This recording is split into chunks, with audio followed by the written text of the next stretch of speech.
Hey, what's up guys? This is Anthony from Anthony's Customs, and for this review we're going to be looking at the Star Wars Black Series 6-inch Sandtrooper.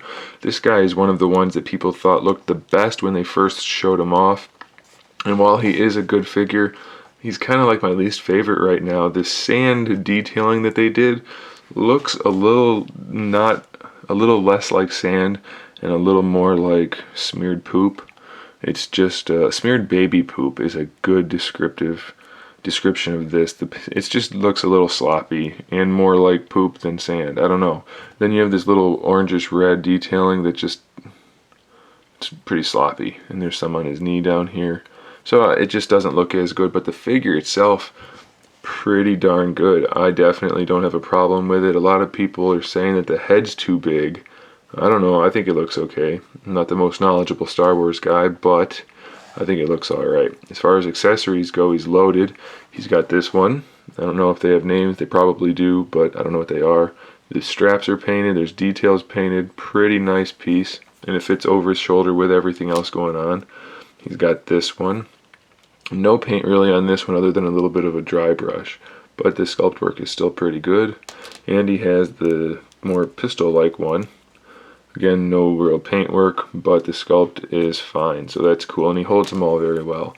Then he also has this backpack, which holds whatever all this stuff is. I don't know, there's some paint on there, and the sculpt's pretty good. It's kind of heavy for being mostly hollow. This little strappy piece just droops over his shoulder, but it's pretty effective, so I'm not going to complain. It's pretty cool looking. So a good spread of accessories. The head does come off, so we'll probably see maybe variants or something, I don't know. It's just a guess. But so it has the ball peg up there and then the disc for the neck. This is a floating piece, so it won't impede articulation for the shoulder. So the head just snaps on there, and it's pretty effective, and it's actually one of the better pieces of articulation of the necks for the other figures. The other ones don't have the extra attitude pose, which is that right there, where you turn the head to the side. That's what that is. Then we have the ball hinge for the shoulder, so that's pretty cool. It's a little bit limited by the shoulder armor though. It's not the best situation right there. We do have a bicep swivel on this guy, so that's new.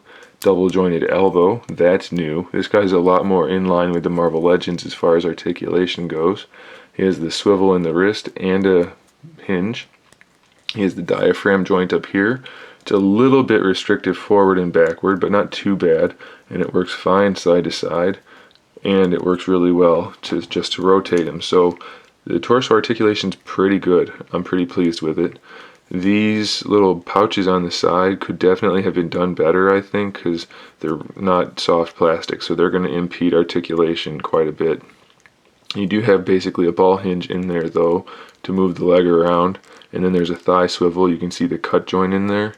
That's hidden by the leg plating, but it's kind of sloppy on the inside. But either way, you do have the leg swivel, or the thigh swivel. Then you have double jointed knees, an ankle pivot, and the ankle rocker. So pretty good batch of articulation. Nothing extraordinary, but it is there. And he looks pretty good. If it wasn't for the kind of poorly done sand painting, which isn't that bad. I'm being a little harsh on this guy, I think. He's really a good figure. I don't think anybody's going to be too disappointed by him. If you're a diehard Star Wars fan, then you should probably get this guy because he looks pretty darn good. And you know, the more I look at these guys, the more I'm tempted to buy them, even though I don't want to. I don't want to collect these figures because I'm not that big of Star Wars, and you know, for 20 bucks a piece I can buy other figures, but these guys are quite good. I have to say, I do recommend them, even though the paints aren't perfect on some of them, little issues here and there.